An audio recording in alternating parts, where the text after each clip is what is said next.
Good evening everyone, welcome back. तो आज हम सेट का चैप्टर ख़त्म कर चुके हैं। आज हम रिलेशन स्टार्ट करने वाले हैं। रिलेशन वर्ड सुन के हमें क्या आइडिया आता है? हमारे रियल वर्ल्ड में, रियल सोसाइटी में बहुत सारे रिलेशंस है, जैसे कि भाई बहन, पेरेंट्स और हस्बैंड वाइफ, बहुत सारे रिलेशंस है। वैसे ही हमारे जो मैथमेटिक्स है, मैथमेटिक्स में भी ऐसे बहुत सारे रिलेशन है। जैसे कि मैं अगर बोलूँ कि एक इंटीजर लिखो 1 और एक इंटीजर लिखो 2, इन दोनों में क्या रिलेशन है? इन दोनों, ये दो नंबर है, ये दो नंबर में कोई रिलेशन है कि नहीं है ना? तो ये 1 लेस देन 2, ये दो नंबर के बीच में रिलेशन है। जैसे ही हमारे रियल सोसाइटी में लोगों के बीच रिलेशन होता है, वैसे ही मैथमेटिक्स में नंबर के बीच रिलेशन होता है। यहाँ पे रिलेशन है लेस देन, कि एक 2 से छोटा है, या 1 is less than 2, that is the relation between 1 and 2। और कोई देखते हैं कि चलो 6 और 3, इन दोनों में क्या रिलेशन हो सकता है? जैसे कि 6 is divisible, 6 is divisible by 3, 6 और 3 में ये रिलेशन हो सकता है। तो क्या है कि हमारे मैथमेटिक्स में दो नंबर के बीच ऐसे रिलेशन हो सकते हैं। क्या हो सकते हैं? रिलेशन हो सकते हैं। कैसे रिलेशन हो सकते हैं? कि एक नंबर से डिविजिबल हो सकता है, एक नंबर और एक नंबर का मल्टीपल हो सकता है। जैसे कि 3 का मल्टीपल है 12, 3 का मल्टीपल है 12। इन दोनों के बीच ये रिलेशन है कि एक नंबर दो और एक नंबर का मल्टीपल है, कि एक नंबर और एक नंबर का फैक्टर है। वैसे ही रिलेशन है। वैसे ही मैथमेटिक्स में हम कई रिलेशन पाएंगे। तो ये रिलेशन में क्या होता है? जैसे कि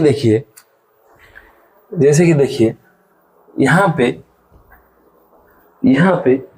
मैं अगर कुछ पेयर्स लिखूं, कुछ पेयर्स में लिखूं 1 2 2 3 3 4, पेयर मतलब दो। देखिए हर एक ब्रैकेट में दो दो नंबर है, पेयर में है, इसको हम बोल सकते हैं कि पेयर में है। पेयर में है, पेयर में नहीं, पेयर अलग होता है और पेयर में है। कि यहाँ पे मैं अगर बोलूं कि ये दो नंबर और ये दो नंबर रिलेशन में है। कैसे रिलेशन में है? अगर मैं बोलूं सेकेंड एलिमेंट और second number is greater than the first number, second number is greater than the first number, तो हम ऐसे जो नंबर रिलेशन में होंगे उनको हम पेयर में लिख सकते हैं। कैसे लिख सकते हैं? पेयर में लिख सकते हैं। तो रिलेशन पेयर को इंक्लूड करता है।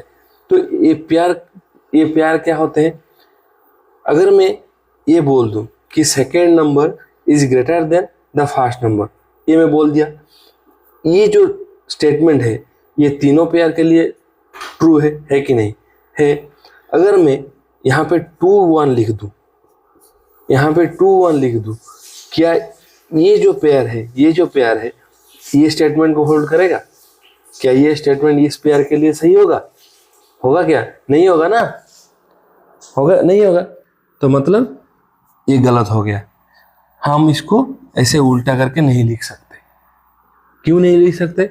ये जो ऑर्डर में है इसका ऑर्डर हम चेंज नहीं कर सकते। इसका मतलब ऐसा पेयर बन गया ऑर्डर्ड पेयर। क्या बन गया? Ordered pair. हर एक पेयर, यहाँ पे 2 3 है, इसको हम यहाँ पे 2 3 है, इसको हम 3 2 नहीं लिख सकते। अगर 3 2 लिख दे तो इसका मीनिंग ही चेंज हो जाएगा। क्या होगा?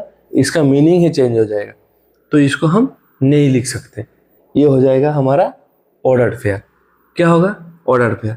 तो आपको ऑर्डर्ड पेयर समझ में आ गया, रिलेशन क्या होता है समझ में आ गया। वैसे ही सेट के बीच में भी रिलेशन हो सकता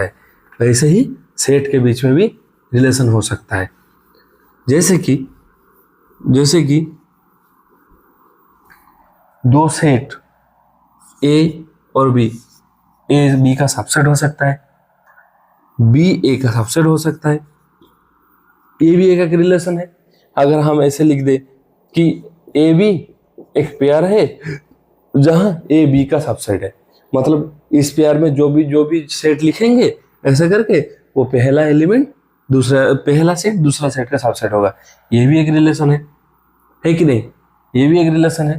तो वैसे ही हम इस चैप्टर में रिलेशन पढ़ने वाले हैं। यहाँ पे हम क्या पढ़ेंगे कि दो जो सेट है उन सेट के एलिमेंट्स के बीच में जो रिलेशन है वो हम पढ़ेंगे। ये था रिलेशन का इंट्रोडक्शन। नेक्स्ट क्लास में हम कार्टेशियन प्रोडक्ट के बारे में पढ़ेंगे। Thank you. अगर आपको समझ में आ गया होगा, अगर अच्छा लगा होगा तो लाइक शेयर और सब्सक्राइब कर दीजिएगा।